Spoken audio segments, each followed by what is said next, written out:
تقوی کیا ہے؟ جس چیز کا حکم دیا ایوتا فلا یوسا، اللہ نے جس چیز کا حکم دیا اس کو ادا کریں اور جس چیز سے منع کیا اس کو چھوڑ دیں، یہ ہے تقوی اللہ حق کا تقاتی۔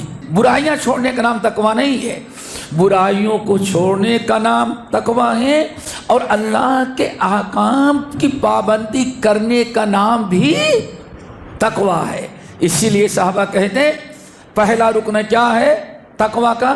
ان یطاع فلا یوسا، ہمیشہ اللہ کی فرما برداری کی جائے، اللہ کی نافرمانی سے بچا جائے۔ یعلم خائنۃ الاعین وما تخفی الصدور، اے لوگوں اللہ تم کو بھی دیکھ رہا ہے اور تمہاری آنکھیں کیا گناہ کر رہی ہیں اس کو بھی اللہ دیکھ رہا ہے، اور تمہارے دل میں کیا ہے اللہ تعالیٰ اس کو بھی دیکھ رہا ہے۔ یہ ہے میرے بھائی تقوی کا معنی کہ ہر وقت انسان ان یذکر فلا ینسا۔ دوسرا رکن ہمیشہ اللہ کو یاد رکھے، کبھی اللہ کو بھلائے نہیں۔ کیا مطلب؟ خلوت میں ہو، جلوت میں ہو، مسجد میں ہو، گھر میں ہو، بازار میں ہو، کہیں بھی ہو، آپ یہ خیال رکھیں کہ ہم یہاں کچھ بھی کریں گے اللہ ہم کو دیکھ رہا ہے۔ اے لوگوں اپنے زبان کی اصلاح، وقولوا قولا سدیدا، جب بھی بات کرو تو کتاب و سنت کے مطابق درست بات کرو، غیبت، چغلی، شکوہ شکایت کچھ نہیں۔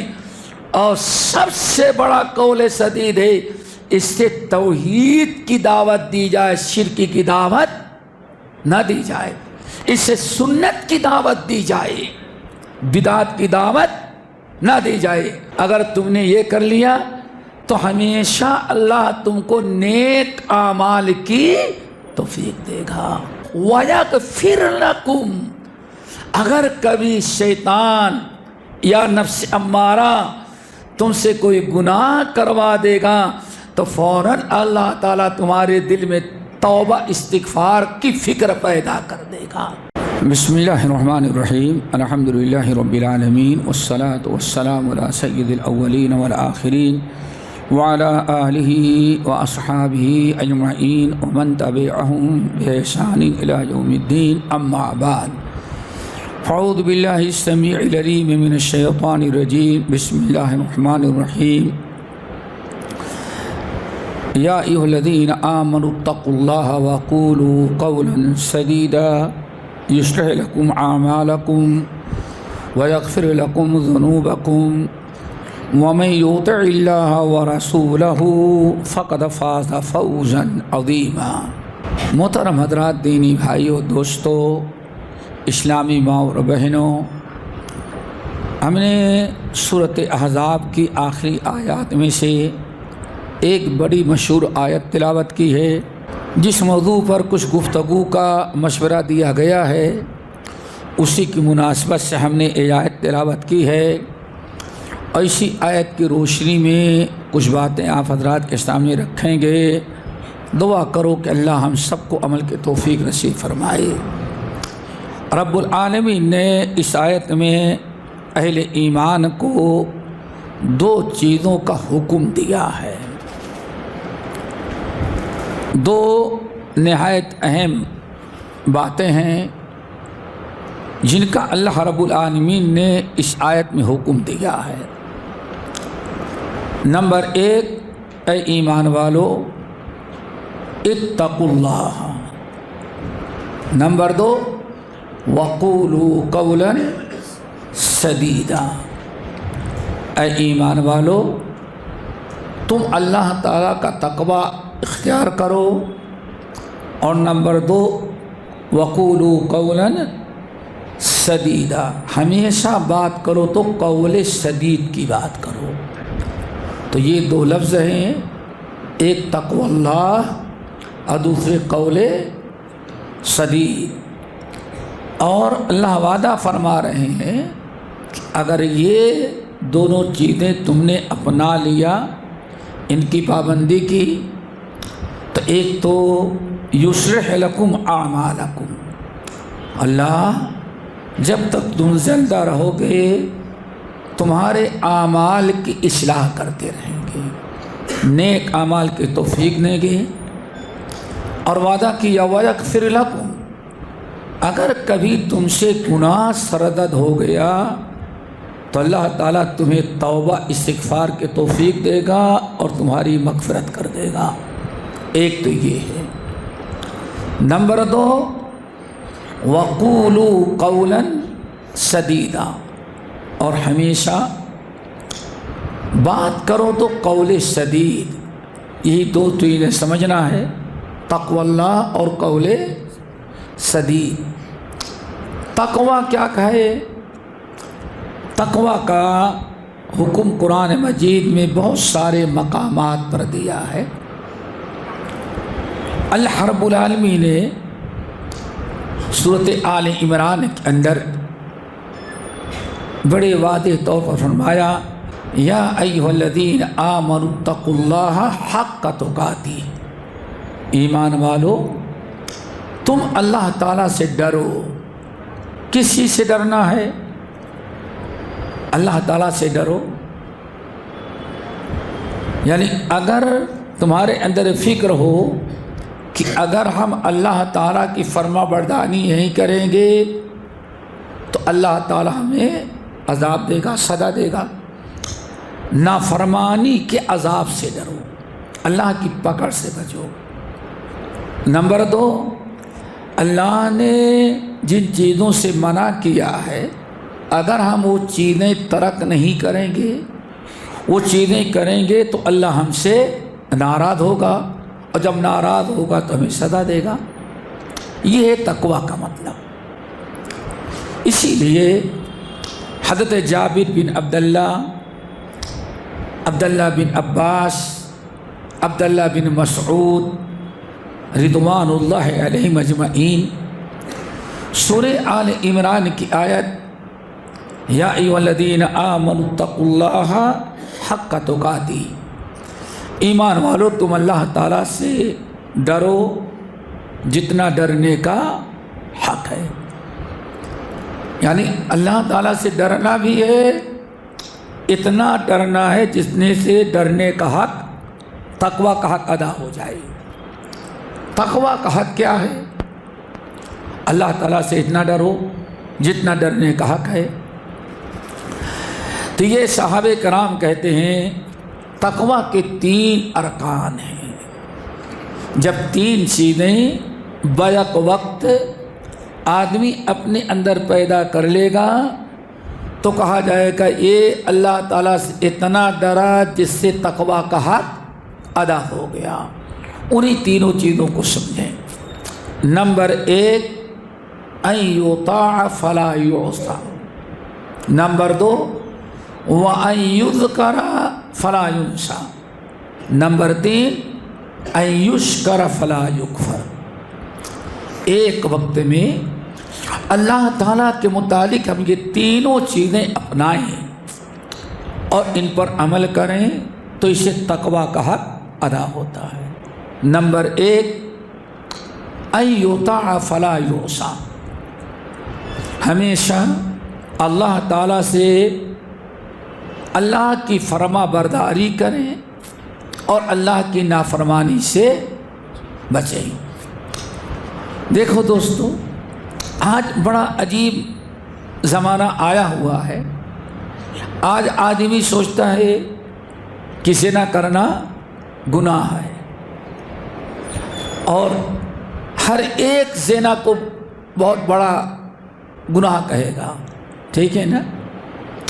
شراب پینا بہت بڑا گناہ ہے، آدمی بچے گا۔ محلے میں کوئی شرابی مشہور ہو تو پورے محلے کے لوگ اس پر اللہ کی لعنت بھیجیں گے، پورے محلے کے لوگ برا کہیں گے۔ اگر کوئی حرام کار زنا کار انسان ہے، کوئی مرد ہو یا عورت، تو پورے محلے کے لوگ اس پر لعنت بھیجیں گے، یہی نا؟ کوئی چور ہے تو اس کا لقب بھی چور ہو جائے گا، لیکن اگر کوئی بے نمازی ہے تو محلے کے لوگ اس کو برا سمجھنے کے لیے تیار نہیں ہے، حالانکہ بہت بڑا گناہ ہے، نہیں گناہ ہے، بہت بڑا گناہ ہے۔ ایک چھوٹی سی مثال دیں، شاید کبھی بتایا ہو، سورۃ البقرہ، اعراف اور بہت سارے مقامات آپ پڑھ ڈالیں، سورہ طٰہٰ۔ آدم علیہ السلام کو جب اللہ نے پیدا کیا تو فرشتوں کو حکم دیا کہ آدم کا وَإِذْ قُلْنَا لِلْمَلَائِكَةِ اسْجُدُوا لِآدَمَ، ہم نے پیدا کیا اور فرشتوں کو حکم دیا کہ آدم کا سجدہ کرو۔ اللہ فرماتے تمام فرشتوں نے سجدہ کیا لیکن ابلیس نے سجدہ نہیں کیا، الا ابلیس نے سجدہ نہیں کیا، ٹھیک ہے نا۔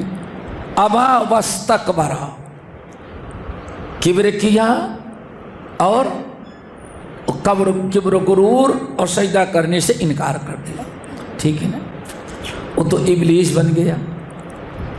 آدم کو منع کیا کہ آدم پورے جنت میں ایک درخت ہے اس کے قریب ہے، وَلَا تَقْرَبَا هَٰذِهِ الشَّجَرَةَ، اس درخت کے قریب نہیں جانا، لیکن آدم بھی صبر نہ کر سکے، جس چیز کو منع کیا تھا آدم اس کو کر گزرے۔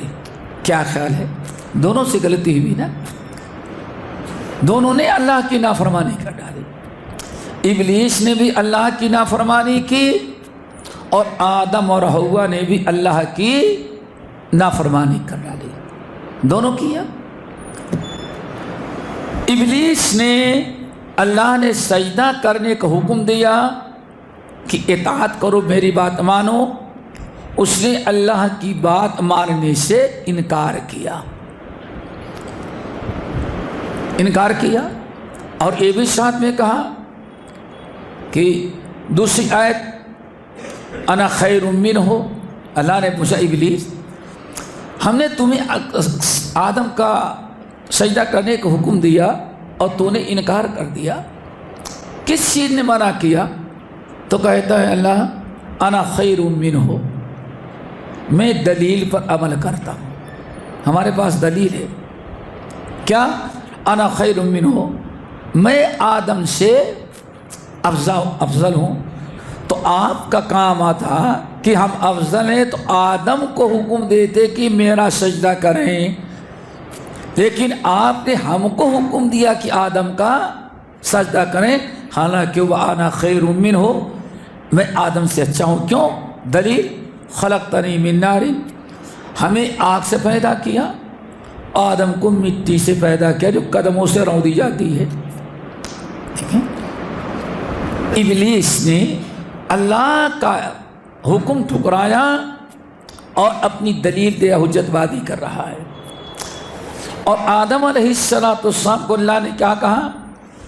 اور حوا کو وَلَا تَقْرَبَا، سب کچھ کھاؤ پورے جنت، بس ایک درخت ہے اس کے قریب نہیں جانا، ٹھیک ہے نا، منع کیا۔ لیکن آدم اور حوا کو شیطان نے اتنی فضیلت اس درخت کی بیان کر دی اور ایسا وسوسہ دلایا کہ حوا اور آدم دونوں اس درخت کا پھل کھا لیا اور جنت سے بھی نکال دیے گئے۔ ابلیس بھی جنت سے نکالا، اس کا گناہ کچھ اور تھا، آدم کو جنت سے نکالا، آدم کا گناہ بھی کچھ اور الگ تھے۔ اب سمجھنے کی چیز ہے، ابلیس نے اللہ کی نافرمانی کی، جس چیز کے کرنے کا حکم دیا اس نے کرنے سے انکار کیا۔ اور آدم سے کیا غلطی ہوئی؟ جس چیز سے منع کیا آدم نے اس کو کر ڈالا، ٹھیک ہے نا۔ اب سوال ہے کہ دونوں میں بڑا مجرم کون ہوا؟ ابلیس،